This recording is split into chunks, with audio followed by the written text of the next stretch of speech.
المومنین حضرت حبیبہ بنت ابو سفیان رضی اللہ عنہا، تحریر نمبر 3546۔ آپ کا نکاح رسول پاک صلی اللہ علیہ وآلہ وسلم کے ساتھ ہو گیا اور آپ رضی اللہ عنہا المومنین بن گئیں۔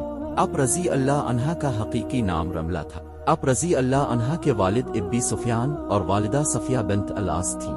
بعض مورخین نے آپ رضی اللہ عنہا کا نام رملہ اور بعض نے ہند بھی لکھا ہے۔ آپ رضی اللہ عنہا رسول پاک صلی اللہ علیہ وآلہ وسلم کی بعثت سے 17 سال قبل پیدا ہوئیں۔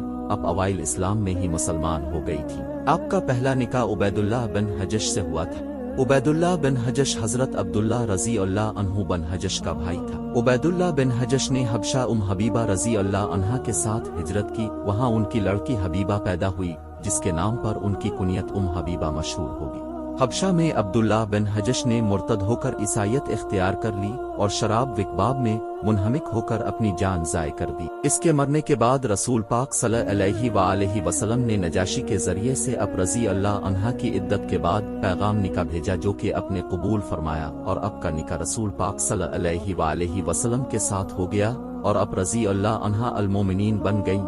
ایک اور روایت کے مطابق اب رضی اللہ عنہا کا نکاح رسول پاک صلی اللہ علیہ وآلہ وسلم کے ساتھ حبشہ میں نہیں بلکہ مدینہ میں ہوا تھا۔ رسول پاک صلی اللہ علیہ وآلہ وسلم نے نکاح میں آنے کے بعد اب رضی اللہ عنہا رسول پاک صلی اللہ علیہ وآلہ وسلم کی خدمت کو اپنی سعادت سمجھتی تھی۔ فتح مکہ سے قبل ایک بار ابو سفیان مدینہ آئے تو انہوں نے سب سے پہلے اپنی بیٹی کے گھر جانے کا قصد کیا۔ حضرت حبیبہ رضی اللہ عنہا نے اپنے والد کو وہاں پہنچ کر رسول پاک صلی اللہ علیہ وآلہ وسلم کے بستر پر نہ بیٹھنے دیا کہ وہ کافر ہیں، وہ ایک کافر ایک نبی کے بستر پر نہیں بیٹھ سکتا۔ اب رضی اللہ عنہا حدیث پر نہایت شدت سے عمل پیرا ہوتی تھی اور دوسروں کو بھی اس کی تاکید کرتی تھی۔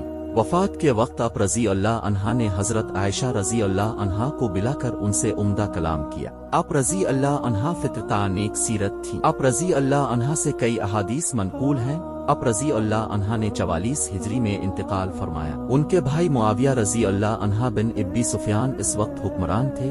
ابن عساکر کی روایت ہے کہ آپ رضی اللہ عنہا اپنے بھائی کو ملنے دمشق گئیں اور وہیں آپ کا انتقال ہوا۔ آپ کی قبر دمشق میں ہے، لیکن دیگر مورخین کے مطابق آپ رضی اللہ عنہا کا انتقال مدینہ میں ہوا اور آپ کی قبر بھی وہیں پر ہے۔ وفات کے وقت آپ رضی اللہ عنہا کی عمر 73 برس تھی۔ حضرت زین العابدین رضی اللہ عنہا سے منقول ہے کہ میں نے ایک بار اپنے مکان کا گوشہ کھدوایا تو وہاں سے ایک کتبہ ملا جس پر لکھا تھا یہ رملہ بن صغر کی قبر ہے، چنانچہ میں نے اس کو وہیں رکھ دیا۔ عبید اللہ بن حجش سے آپ کی 2 اولادیں ہوئیں، ایک عبداللہ اور ایک حبیبہ۔ حبیبہ نے اغوش رسالت میں تربیت پائی اور عروہ بن مسعود ثقفی رئیس اعظم قبیلہ ثقف کے بیٹے داود سے منسوب ہوئی۔ آپ رضی اللہ عنہا سے بخاری اور مسند احمد کی احادیث مروی ہے۔ ابو سفیان کے انتقال پر آپ رضی اللہ عنہا نے رسول پاک صلی اللہ علیہ وآلہ وسلم کی حدیث بیان فرمائی، کسی عورت کے لیے جو اللہ اور یوم آخرت پر ایمان رکھتی ہے یہ جائز نہیں کہ وہ کسی مرنے والے کا 3 دن سے زائد سوگ کرے، البتہ اپنے شوہر کے لیے 4 ماہ 10 دن سوگ کرنا چاہیے۔